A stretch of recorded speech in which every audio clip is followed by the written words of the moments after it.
The roar beneath the canopy. When a leopard's love faced death itself.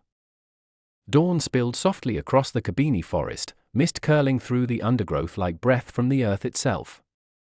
The ancient teak trees stood tall in the half-light, cloaked in vines, their roots gripping soil that had witnessed centuries of silent battles and whispered birth cries. The air was cool, laced with the scent of damp bark and distant blossoms, while bee-eaters circled overhead, scattering color into the morning hush. Beneath this timeless stillness moved a shadow Kala, the male leopard, a creature of muscle and silence, of rage wrapped in gold. His rosette coat gleamed faintly in the shifting light, every scar a verse in the long poem of survival. Close by, hidden under the broad leaves of a sal tree, lay Sira, a female leopard whose body carried the grace of motherhood and the quiet elegance of instinct. She was resting, at ease, for she was not alone. Kala was near. And in his presence, she was safe. There was no sound but the rustle of wind and the murmur of birds. Sira stretched slowly, her breath steady, paws curling into the earth as she rose. Kala watched, his eyes not cold like a hunter's but watchful like a sentinel. Between them, a bond lived rare for leopards, whose lives often unfold in solitude and silence. Yet in this wild place, beneath ancient trees and dappled light, something deeper had taken root, something beyond instinct. But the forest is not built for peace. From the shadows, without warning, death slid forward. A python, huge, ancient, nearly 12 feet of coiled muscle and patience, moved across the underbrush without a sound, its tongue flicking in and out, tasting the air, tracking the heat of the feline heartbeats nearby. Sira, unaware, stepped close to a log where the serpent waited. The strike came with brutal precision. The coils exploded around her, crushing breath, bone, and time. A scream broke from her throat, sharp, short, then strangled into silence.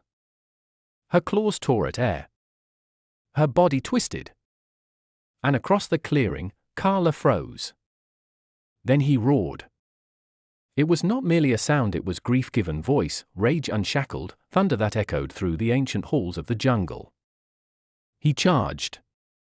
The python, focused only on its tightening death grip, did not see him coming until Kala's fangs drove deep into its scaled side. Sira's body was limp, her ribs pressed flat, her eyes wide with panic fading into darkness. The python called tighter. Kala struck again, claws slashing, fangs seeking soft tissue beneath armor. He was blooded, his shoulder torn by the python's thrash, but he did not falter. He was not fighting for territory.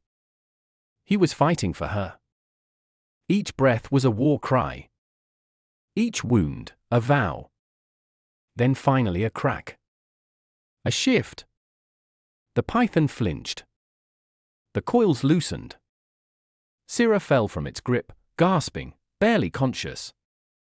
Kala didn't stop. He lunged again, grabbed the serpent by the skull, and with a final, terrible force, crushed it beneath his jaws. The python writhed once. Twice. Then lay still. The silence that followed was different. Not peace. Not yet. Kala turned to Sira, his breath heaving, eyes wide with a primal desperation. He nudged her, once, twice. Nothing. Then her chest fluttered. A breath. Faint. Fragile. Her eyes opened slowly, glazed but living. Kala licked her face, gently, endlessly, as though through touch he could hold her soul in place. She was alive. Barely, but alive. As the sun dipped low and golden across the treetops, the forest returned to breath.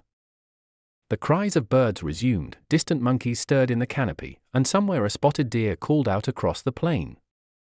Beneath the sal tree, Sira and Kala lay close, their bodies scarred and sore, but their bond stronger than any predator's grip.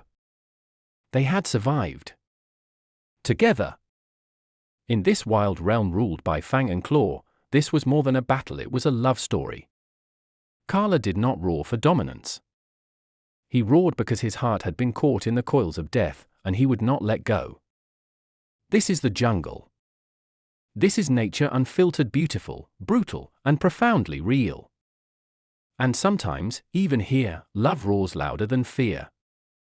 Thank you for walking beside these wild hearts.